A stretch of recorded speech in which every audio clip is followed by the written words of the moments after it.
ওয়ালাইকুম সালাম। কাকা কি কাকা? আপনার খাওয়া খাদ্য আগের মতন চলে? খুব কম, খুব কম, কোনো রুচি নাই, মোর রুচি নাই। খুব কম। তাইলে অনেক কি খান?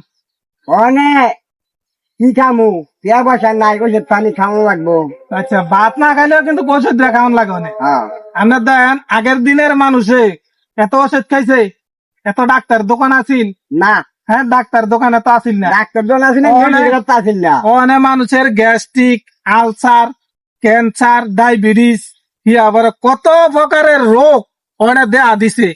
কিন্তু অনেক মানুষের যদি ভাত নাও খায় তাও কিন্তু ওষুধ নিয়মিত খাইতে হয়। আর এই ওষুধ খাইতে খাইতে মানুষের ভিতরে চল্লা ফিরা যাইতে থাকে, এমনও মানুষ আছে। আজ না অফারে তার হ্যাঁ। গেস্টিকের বড়ি এটা খাওয়ান লাগবো। আচ্ছা, গ্যাস্ট্রিকের পরই অনেকেই শুরু মানছে ওই খায়, হ্যাঁ হ্যাঁ, শুরু মানছে gastric বড়ি খাওয়া খাওয়ান শুরু লাগবো। করে।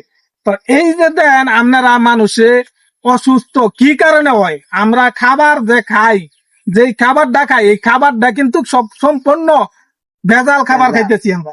আমরা কিন্তু ভালো খাবার খাইতে আরে পারতাছি না। বেজাল হইতে না হয়, আমরা- দেড়ে বেজাল হয়। ওই যে ডাইলে বড়া খান, সেজি খান, গুলগুলা খান। আরে শোনেন, এইটা ফসার তেলটা এইটা তো বানাই খাইতাছি, ওই। যে তরকারি খাইতেছি হ্যাঁ। এগুলেন মেডিসিন দিয়া করতেছে, এগুলো মেডিসিনের রূপে হইতাছে, আমরা খাইতেছি। এই খাবার ভেজালের কারণে কিন্তু মানুষের এত রোগ জীবাণু, বুঝছেন? হ্যাঁ। সতর্ক হন, সতর্ক নিজে করে খাওয়ার চেষ্টা করেন।